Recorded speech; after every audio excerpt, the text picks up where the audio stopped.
komponen daripada CPU. Komponen yang pertama adalah casing. Ini adalah contoh casing dari CPU. Ini adalah casing dari CPU. Casing ini biasanya terbuat dari stainless atau aluminium. Kemudian ada juga yang terbuat dari plastik, tergantung produknya merek apa. Kemudian casing ini berfungsi sebagai tempat melekatnya komponen-komponen yang ada di dalam CPU. Selain itu juga sebagai tempat atau sebagai media untuk melindungi komponen-komponen yang ada di dalamnya. Fungsi lain sebagai pengatur suhu komponen-komponen dalam juga, karena berbagai CPU terpasang lebih dari satu fan. Kemudian komponen berikutnya adalah mainboard. Ini dia contohnya mainboard atau motherboard atau papan induk. Fungsinya sebagai tempat melekatnya komponen-komponen lain seperti prosesor, PCI, kemudian slot RAM, kemudian input-output port, dan lain sebagainya. Ini berfungsi sebagai tempat lalu lintas data yang kita olah. Ya. Kemudian komponen berikutnya adalah prosesor.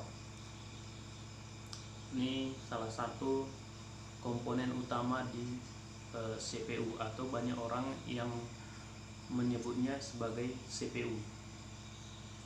Inilah otak komputer.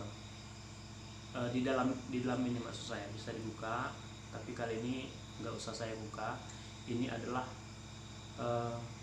head fan atau kipas. Ini fungsinya untuk membantu kinerja dari prosesor, membantu dalam hal mengatur suhu dari prosesor agar tidak terlalu panas saat kita gunakan. Jika fan-nya tidak berfungsi, maka akan terjadi korsleting atau terbakarnya prosesor. Jika prosesor terbakar, maka komputer tidak akan bisa digunakan. Kemudian komponen berikutnya adalah slot RAM. Ini merupakan slot RAM, tempat duduk dari RAM. Kemudian selanjutnya ada RAM. Ini adalah RAM, berfungsi sebagai memori untuk menyimpan data sementara, data yang telah kita olah. Kemudian berikutnya ada PCI atau peripheral component interconnect. Ini berfungsi untuk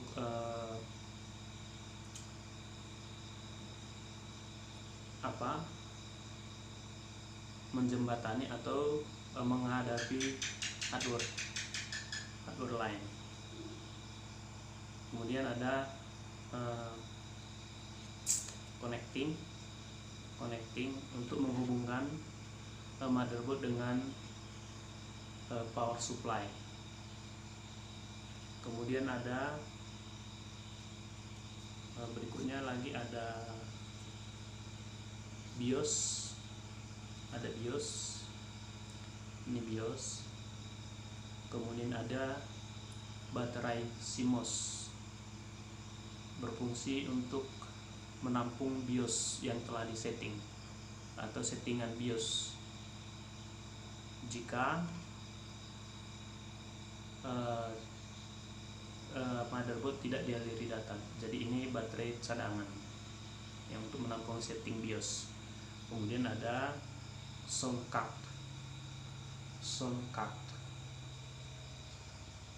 berfungsi untuk mengolah analog atau mengeluarkan output suara, kemudian merekam. Ini adalah sound port, berfungsi sebagai media penghubung untuk mengeluarkan sound, penghubung CPU ke speaker. Nah, selanjutnya ada LAN port, berfungsi untuk menjembatani jaringan antar PC personal komputer. Kemudian ada USB port ya, berfungsi sebagai tempat melekatnya hardware eksternal atau USB. Kemudian ada VGA port, berfungsi sebagai media atau penghubung motherboard ke monitor. Tanpa ini maka tidak akan bisa ditampilkan apa-apa di layar monitor.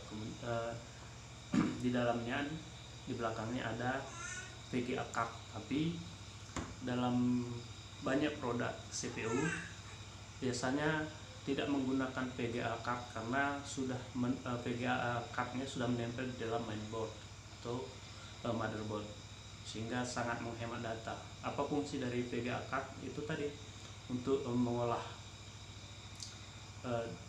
gambar grafis ya, mengolah output dalam bentuk gambar atau grafis, sehingga di monitor tampak video atau gambar.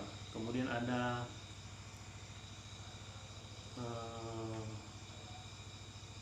lagi Node dan Soft Bridge, berfungsi untuk menjembatani data dari prosesor ke komponen-komponen lain. Nah, saya rasa itu aja cukup. Itu adalah garis-garis besar dari komponen-komponen yang ada di dalam CPU yang lengket di dalam motherboard. Kemudian komponen yang selanjutnya adalah hard disk. Inilah hard disk, posisinya menempel di dalam CPU, di dalam casing CPU. Jadi hard disk ini berfungsi sebagai memori penyimpanan, tempat penyimpanan atas data-data yang sudah kita input, termasuk sistem operasi komputer itu sendiri tersimpan di dalam hard disk. Inilah hard disk. Selanjutnya ada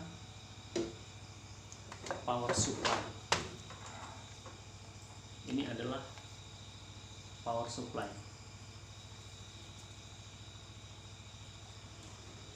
Ini sebagai media untuk penyalur daya atau penyalur listrik ke dalam CPU dan seluruh komponen-komponen dalamnya. Tanpa ini maka CPU tidak akan berfungsi atau tidak akan menyala. Nah, ini mengubah arus AC menjadi arus DC ya. Kemudian ada lagi CD-ROM, berfungsi untuk membaca atau menulis kepingan kaset. Kemudian ada floppy disk dan sebagainya, dan banyak CPU yang tidak menggunakan floppy disk pada zaman sekarang ini. Oke, saya rasa itu aja cukup.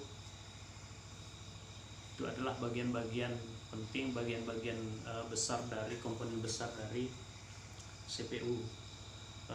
Satu CPU motherboard atau komponen-komponen dari CPU berbeda dari merek yang satu ke yang lain. Tetapi yang saya jelaskan tadi adalah bagian-bagian besar dari setiap CPU. Oke, baik, semoga video ini berguna bagi Anda dan tetap dukung channel saya. Terima kasih. Jangan lupa dukung channel saya dengan cara like dan subscribe, kemudian tekan loncengnya dan share. Terima kasih.